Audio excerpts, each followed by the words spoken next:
Nah, we need to talk about this Jay-Z move right now. Because what just happened in federal court is one of the coldest things I have seen from a public figure in a long time. And I need you to understand exactly what was done here, because the way it is being reported does not capture how calculated this actually is. March 22nd, Jay-Z's legal team files a new motion in his Alabama defamation case. And the argument they make? They cite the Second Circuit ruling that just stripped Diddy's accusers of their anonymity. They took that ruling from Diddy's case and used it as a weapon against the woman who says Jay-Z raped her at 13 years old. This man spent 2 years building distance between himself and Sean Combs. Statements, interviews, careful positioning. And then the second Diddy's accusers lose their anonymity protections in court, the very next filing, Jay-Z's lawyers are in there pulling that ruling out like a tool. You don't find that suspicious?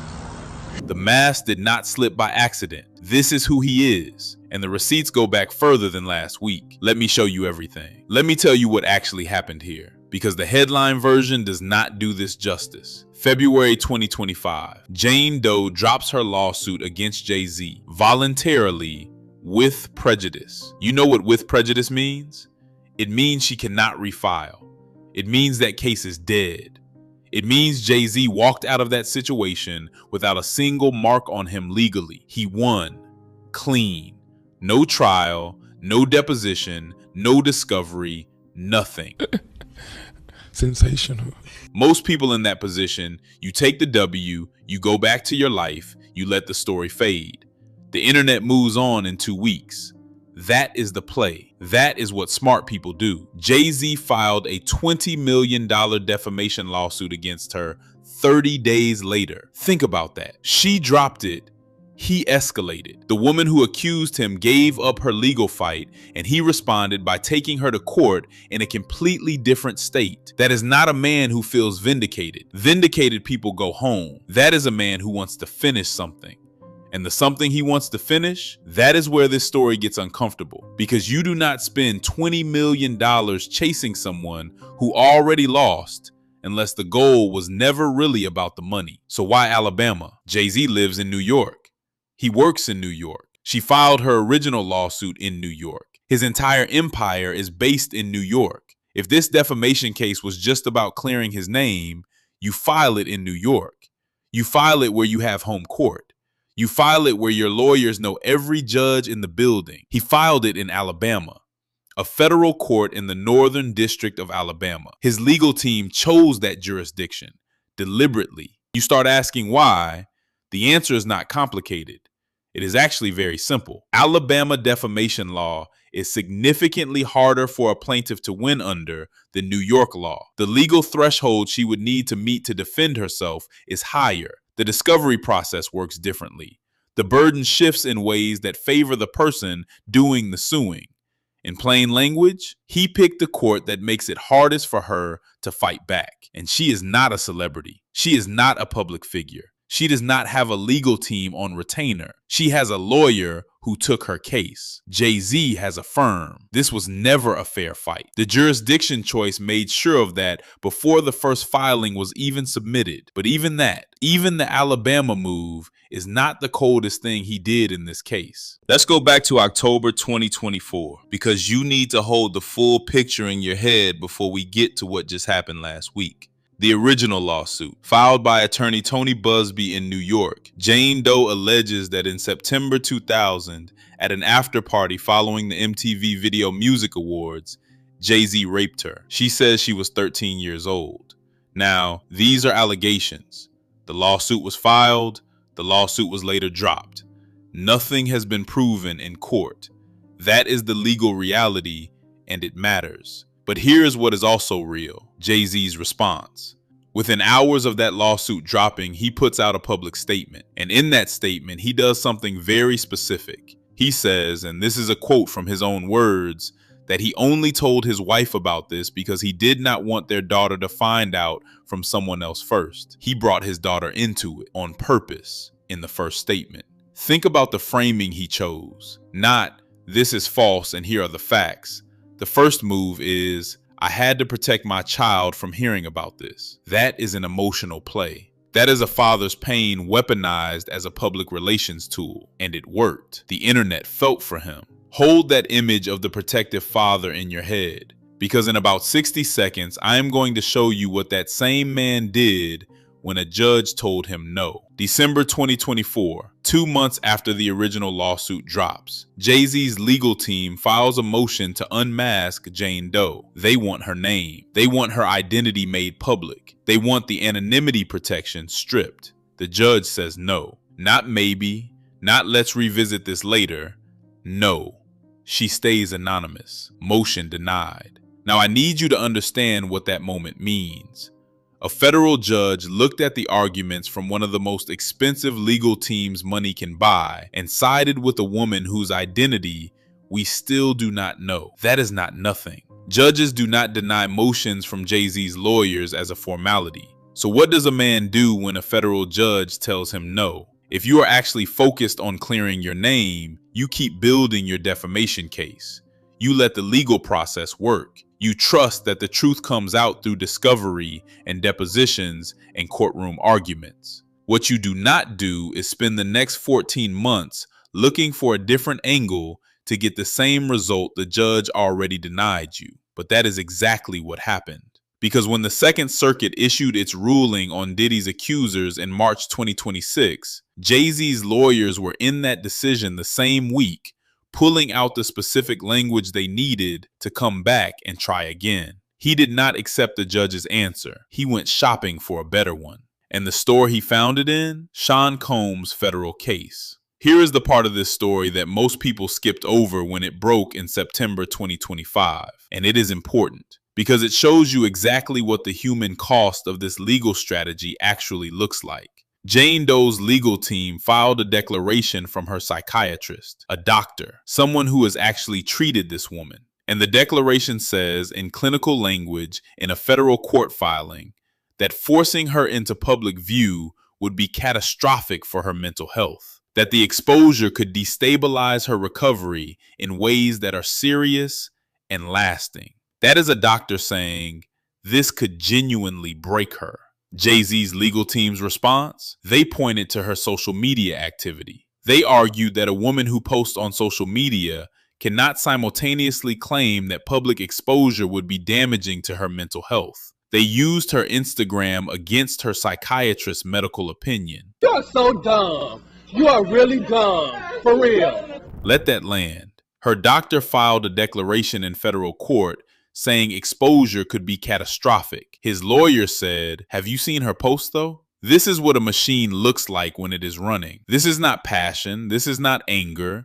This is not even about winning anymore. This is a coordinated, methodical, extremely well-funded effort to make one woman's legal position so uncomfortable and so expensive and so publicly humiliating that continuing simply stops being worth it." And it almost worked until last week made the whole strategy impossible to ignore. Okay, this is the moment. This is why we are here. March 22nd, 2026.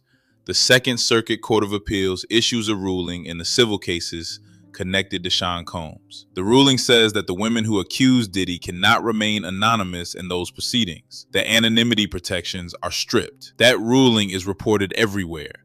It is a significant legal development for every Diddy accuser, and within days, Jay-Z's lawyers are in his Alabama defamation case, citing that exact ruling. They argue that the same legal standard that just unmasked Diddy's accusers should apply to Jane Doe, that she has no stronger legal basis for anonymity than those women had, that the Second Circuit just handed them the argument a federal judge in Alabama already denied them 14 months ago. Now stop and think about what just happened here. Jay-Z spent 2 years carefully managing his distance from Sean Combs. He gave a statement when the Diddy story broke. He positioned himself as separate from the chaos. The internet largely gave him that separation. And then the first significant legal development in Diddy's case that he could use as a weapon, he is in there immediately, voluntarily, tying his own court filing to Sean Combs' case. Nobody made him do that. His lawyers chose to cite that ruling. That means Jay-Z signed off on an argument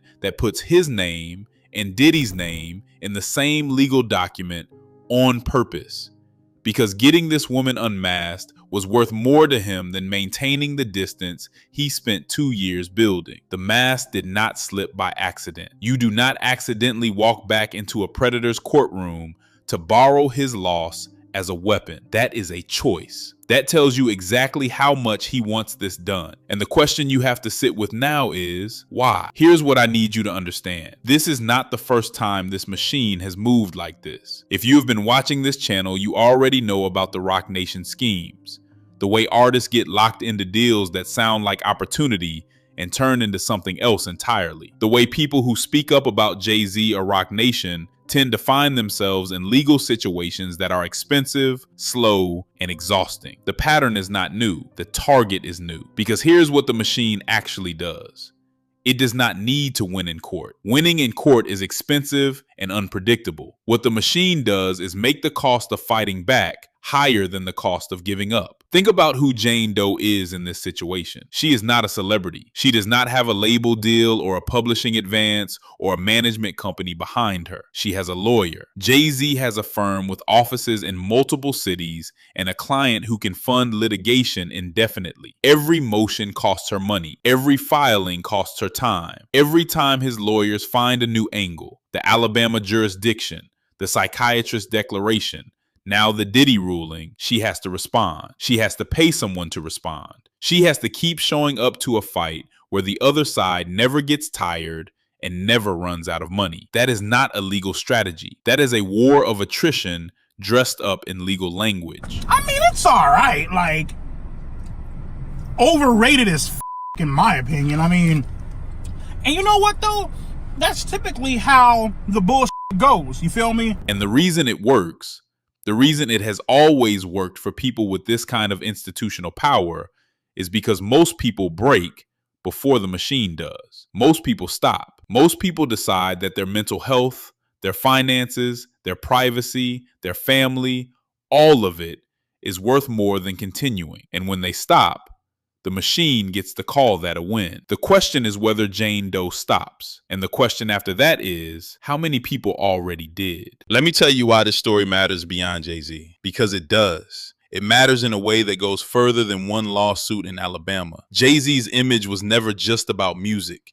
It was never just about being a great rapper or a successful businessman. The image, the one he built over 30 years, was proof of something. It was proof that a black man from Marcy could build real institutional power, real money, real lawyers, real infrastructure, and move with it cleanly. That image meant something to people. It still does. But here's the thing about institutional power. It is neutral. It does not care what it is used for. The same machine that can protect you from a false accusation can also be used to destroy someone who might be telling the truth. The same legal firepower that can clear your name can be used to make someone else's name so expensive to keep that they hand it over. And what we are watching right now, the Alabama filing, the Psychiatrist declaration getting countered with Instagram posts, the Diddy ruling getting pulled out as a weapon within days of it landing. This is not a man defending himself. This is a man using everything he built to make sure one woman cannot be heard. And the part that should sit with you, the part that is bigger than Jay-Z and bigger than this case, is that this is exactly what institutional power has always been used for. Not just by him, by everyone who gets enough of it. The music, the businesses, the foundation, the Beyonce, all of it becomes the armor. All of it becomes the reason people hesitate. All of it becomes the wall between accountability and the man standing behind it. Jay-Z did not build something different. He built something bigger. And right now he is using every inch of it. That is the verdict. And that verdict has been sitting in plain sight for a long time. Here's the thing about power at that level. It does not announce itself. It does not show up looking like a villain. It shows up looking like a legal filing. It shows up looking like a jurisdiction choice. It shows up looking like a motion that cites a court ruling from somebody else's case. It is quiet. It is methodical. And by the time most people realize what happened, the fight is already over. Jay-Z did not build the most powerful operation in hip-hop history by being reckless. He built it by being precise. And right now, that precision is pointed directly at one woman who said something he does not want the world to hear. Whether she is telling the truth, that is for a court to decide. But the way he is responding, that is already decided. The receipts are in. So I need you to answer this in the comments right now. Do you actually believe Jay-Z is doing this to clear his name? Or do you believe he is doing this to make sure she never gets heard? Because those are two very different things. And I think you already know which one it is. The next video is right here, and if this one hit different, that one is going to hit even harder. And I'll see you on the next one. Panda out.